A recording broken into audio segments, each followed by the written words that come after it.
something significant has recently unfolded within the royal family, causing concern at Buckingham Palace. Prince William has made an unexpected move by altering the titles of Duchess Sophie's children, Lady Louise and James. This change came as a complete surprise to many. The question now is, why would he make such a decision at this time, and what impact will it have on the peaceful lives of the young royals and the future of the monarchy? In this unfolding royal development, we take a closer look at the events that could reshape the institution. It's widely known that Prince William is next in line to the throne, but what's unexpected is how proactive he's been even before officially assuming the crown. Although King Charles remains the current monarch, William has quietly begun laying the groundwork for how he envisions the royal family's future. Behind the scenes, he has been making strategic plans, including a bold decision concerning Lady Louise Windsor and James, the Earl of Wessex. These two young royals have always led low-key lives, staying out of the public eye and avoiding controversy. Most people know little about them, as they have never been involved in royal scandals or headlines. They attended school, spent time with their parents, Prince Edward and Duchess Sophie, and maintained a quiet, dignified presence. However, despite not seeking the spotlight, they have now been drawn into a larger shift within the royal structure. Prince William has signaled that when his time comes to lead, the royal household will undergo major changes. He doesn't support the idea of numerous individuals holding royal titles solely based on bloodline. Instead, his vision of royalty emphasizes service and contribution over hereditary privilege. He believes the royal family should consist of fewer working members, which directly affects Louise and James. While they are technically entitled to formal royal titles due to their father's position as the king's brother, William is taking a different approach. Rather than adhering strictly to tradition, William is forging a new path. Although he hasn't made any public announcements, insiders report that his team has been instructed to limit the number of active royals moving forward. His actions speak volumes. Is making his intentions known without fanfare or controversy. This subtle but firm strategy marks a significant departure from the past. For generations, royal blood automatically came with royal status, regardless of how active or involved an individual was. Even those who didn't perform official duties still held on to their titles and privileges. But William wants to change that dynamic. He's challenging the long-standing norm of titles without purpose and promoting a more streamlined and purposeful monarchy. Public perception is also a key factor influencing William's decisions. In recent years, the royal family has faced considerable scrutiny and criticism. From Prince Andrew's scandal to Harry and Meghan's departure and ongoing debates about royal finances, public confidence has been shaken. William seems determined to rebuild that trust by modernizing the monarchy, starting with who gets to represent it. William is fully aware that the public is watching closely and expecting genuine change. He wants people to see that he's paying attention, that he recognizes things can't continue as they always have. That's why he's proceeding with care, quietly yet decisively. At the same time, Louise and James find themselves in a challenging position. They've led their lives with dignity, stayed away from gossip, and stepped up when needed in public moments. Still, despite their conduct, they are now being used to make a broader statement. Without saying much at all, William is making a firm distinction, essentially redrawing the boundaries of the royal inner circle. Sadly, it appears Louise and James now fall outside of that line, yet this unfolding story is far from finished. Decisions made quietly behind palace walls are gradually reshaping the future of the monarchy. With Prince William at the helm, one thing is becoming clear. Though he is not king yet, is already guiding the monarchy in his own direction. Still, not everyone within the royal household is on board with this vision. Behind the scenes, there's been subtle resistance. Some insiders feel he's moving too quickly especially by distancing younger royals like Lady Louise and James. According to royal sources, many believe he's shutting out family members who might have valuable roles to play in the years ahead. But William isn't wavering. He appears confident in his direction and focused on building a royal family that is smaller, more committed, and more relatable to the public. His vision doesn't include grand palace balconies packed with extended relatives. He's not looking to assign royal duties to cousins or distant family. Instead, he imagines a streamlined team, a tight-knit group of hardworking royals who remain visible and genuinely connect with the people. While some disapprove of these choices, others commend William for thinking ahead. They see him as attempting to modernize and simplify the royal image, making it more grounded. However, there is a growing sense of sympathy for Louise and James. They've done nothing wrong, yet their roles within the royal family now seem uncertain. People are beginning to ask, will they be royals in title only? Will they ever take on official responsibilities, or are they destined to live quiet lives bearing royal heritage without a public identity? Time will tell. At present, it seems increasingly evident that William favors a private life for Louise and James. He doesn't appear interested in forcing them into the spotlight unless absolutely necessary. There's been no grand announcement or visible shift. Just subtle changes happening quietly. No public labels, no new titles, just a gradual retreat from attention. And that in itself says a great deal about the kind of king William is preparing to be. Understanding the situation of Lady Louise Windsor and James also requires knowing the lives they've led since childhood. Though born into royalty, they were never brought up in the same way as traditional working royals. Prince Edward and Duchess Sophie made a deliberate and thoughtful choice years ago. They wanted their children to experience a normal upbringing rather than a royal one. They didn't wish for Louise and James to be confined by palace rituals or surrounded by the press. Consequently, instead of grand state apartments and strict protocols, the siblings grew up at Bagshot Park, enjoying school days, horse riding lessons, and peaceful weekends rather than red carpet events and relentless camera flashes. Unlike some of their royal relatives who were headline fixtures before they could even form sentences, Louise and James remained largely out of view. Few people recognized them until they were well into adolescence. That low profile was no coincidence, but part of Sophie's carefully crafted plan. She envisioned a childhood for her offspring free from news cycle scrutiny or official duties, one where they could thrive as ordinary youngsters without the burden of public expectation. In a recent interview, Sophie elaborated that although Louise and James may opt to use their royal titles in the future, she and Edward are instilling in them the understanding that they will likely need to establish independent careers. That candid admission sent a clear signal these children were being prepared for real-world responsibilities, not royal obligations.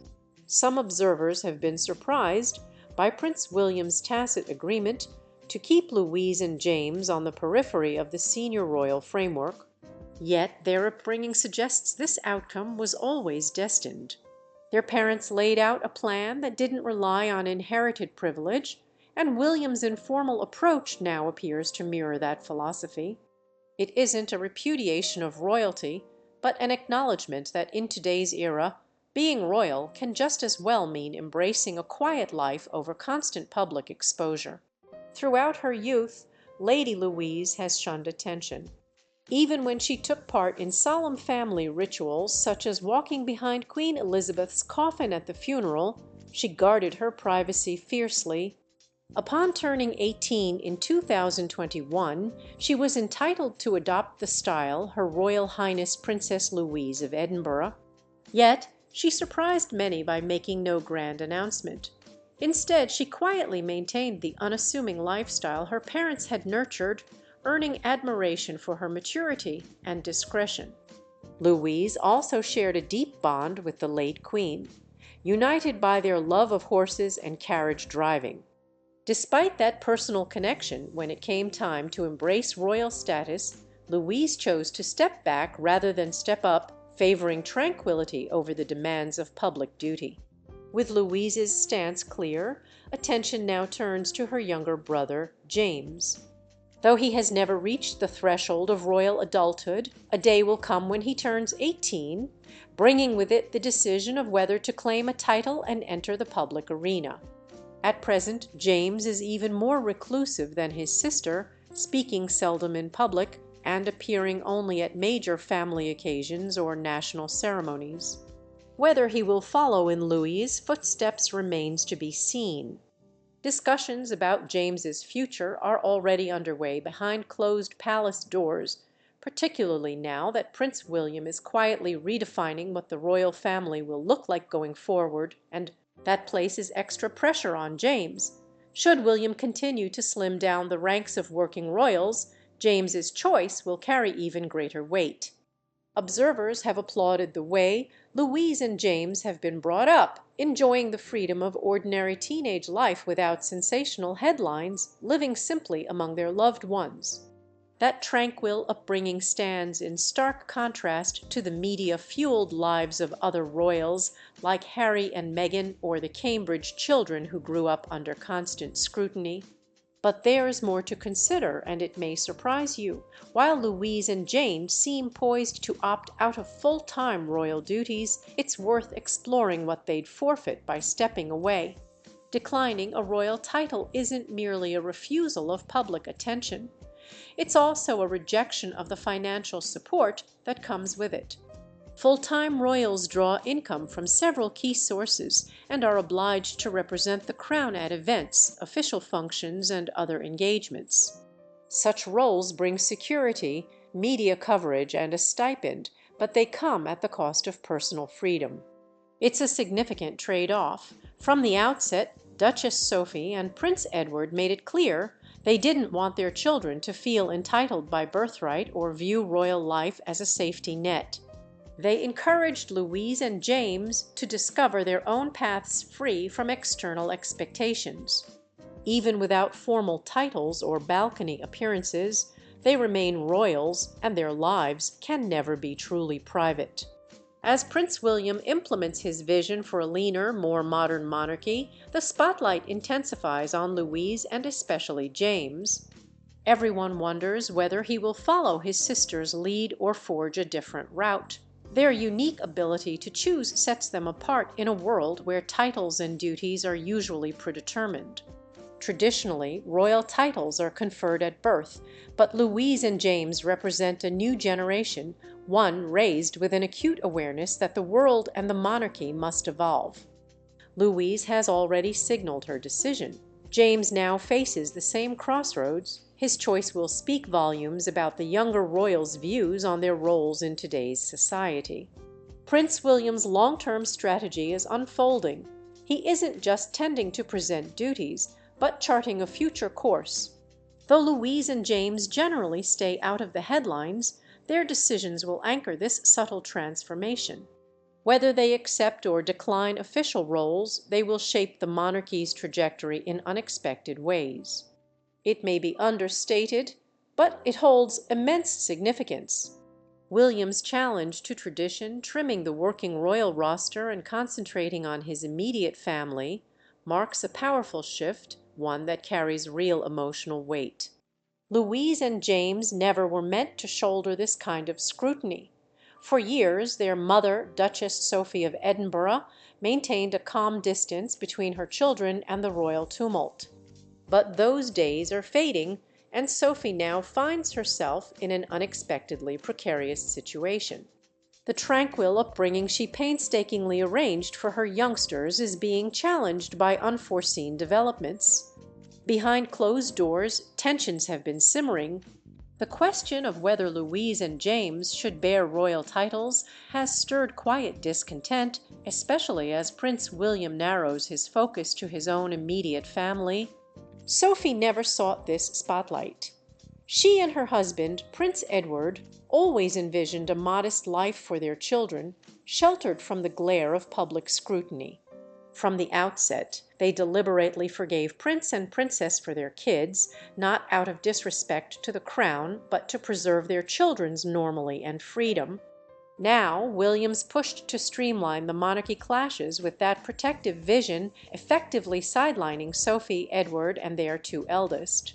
Those children whom she strove to keep out of view once again being pulled into royal affairs without their consent.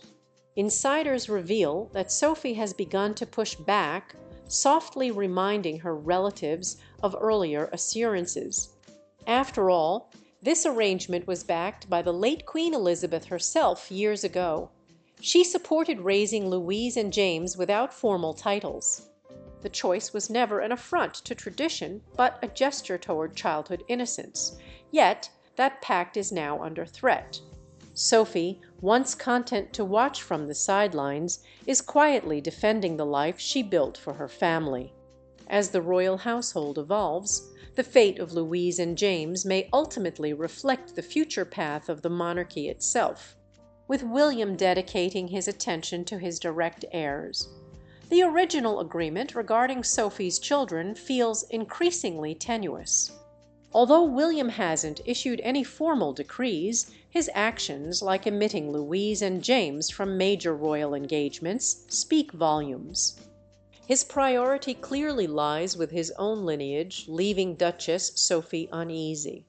From her perspective, it seems her children are being slowly edged out or possibly expected to assume royal roles one day without the proper status or support they might have enjoyed with titles from the start.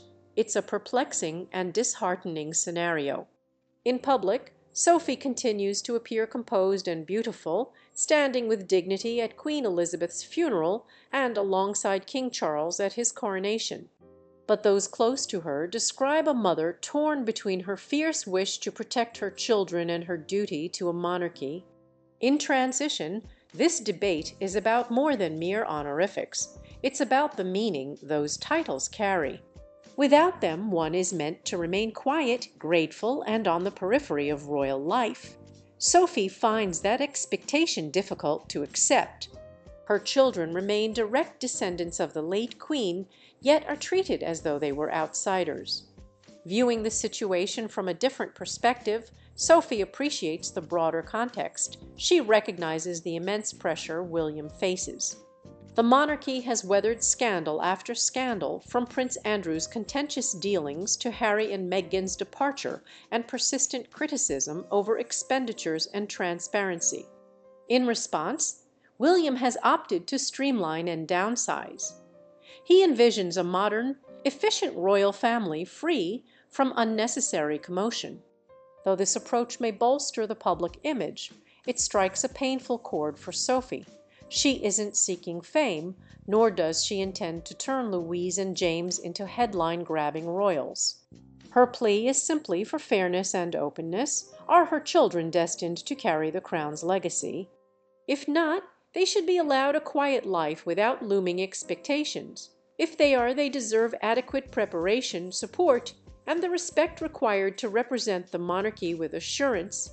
As it stands, they occupy an uneasy in-between, and Sophie feels that weight every day. For Sophie, this is far more than a formal duty. It's deeply personal. Throughout her years within the royal fold, she has exemplified unwavering loyalty. She never composed tell-all memoirs, avoided sensational interviews, and shunned the limelight. She remained dutifully by the Queen's side, laboring diligently behind the scenes, earning trust and carving out her place. Yet now she watches in silence as that trust appears to erode. Though she would never voice grievances publicly, those close to her attest to her hurt. She never imagined her children would be relegated to the sidelines. Adding to her emotional turmoil, Sophie's own family is closely intertwined with the monarchy. Her husband, Prince Edward, received the Duke of Edinburgh title once held by Prince Philip, a move that should have elevated their branch of the family, but instead swayed confusion. Why invest Edward with such a prestigious role while excluding his children from royal life? Sophie finds herself seeking equilibrium, safeguarding her children's privacy while ensuring they are acknowledged as legitimate heirs. Meanwhile, William aims to pare down the household without jeopardizing trust and relationships. Inevitably, a compromise must emerge. All eyes now turn to James. Will he embrace a princely title and public duties, or, like Louise, choose a quieter path? Either way, this crossroads marks a pivotal moment in the evolving narrative of the monarchy. Everything comes down to genuine choices. For these two young royals, deciding between a private, ordinary life and embracing public duty is far more complex than it appears. From the moment Louise was born, she faced the challenge of esotropia, an eye condition that caused her eyes to deviate inward. This made early public outings difficult, and she underwent multiple surgeries to correct it, details her family kept under wraps. Sophie, her mother, worked tirelessly to shield Louise from the glare of media attention, determined that her daughter grow up in tranquility away from the commotion that so often surrounds royalty. As Louise grew, her confidence blossomed through an unexpected passion, carriage driving. Just like her grandfather, Prince Philip, she found solace and strength in riding horses. This pursuit wasn't merely a hobby. It became a bridge to the grandfather she admired deeply, and through it she discovered her own inner resilience. Gradually, Louise's talents began to shine at events like the Royal Windsor Horse Show.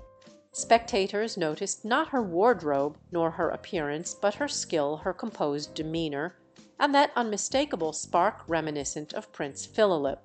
It was obvious she possessed a genuine charm all her own. Louise's quiet grace extended beyond the equestrian ring.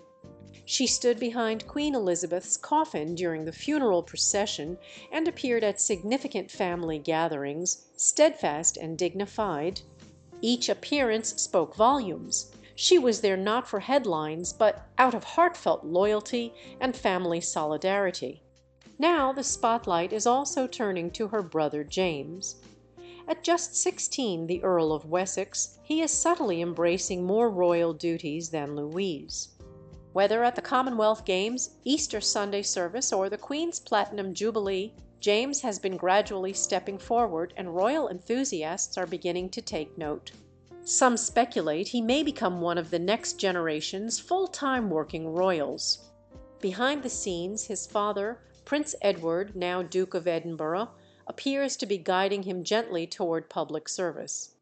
Yet the question looms, do James and Louise truly wish to maintain private lives away from flashing cameras and relentless expectations, or will they accept the demands of a lifetime of royal service? Their childhood was unlike that of Prince William and Prince Harry, who grew up destined for the spotlight. Louise and James were raised in a middle ground, neither entirely hidden nor expected to lead. But as Prince William maps out the future of the monarchy, both siblings must decide their role sooner than they ever imagined. Royal observers are already weighing in. Some think Louise might choose a quieter path, perhaps writing or another creative endeavor, while others predict James will surprise everyone by taking a prominent, dependable role. The reality remains uncertain. The only constant is change. Today's young royals inherit more than titles. They inherit expectations. Louise and James stand at the threshold of a transformation that will shape their lives and the monarchy's direction. They embody a new narrative, two individuals raised on the periphery, now being gently ushered towards center stage. Whether they feel ready or not, the calm world they knew is fading.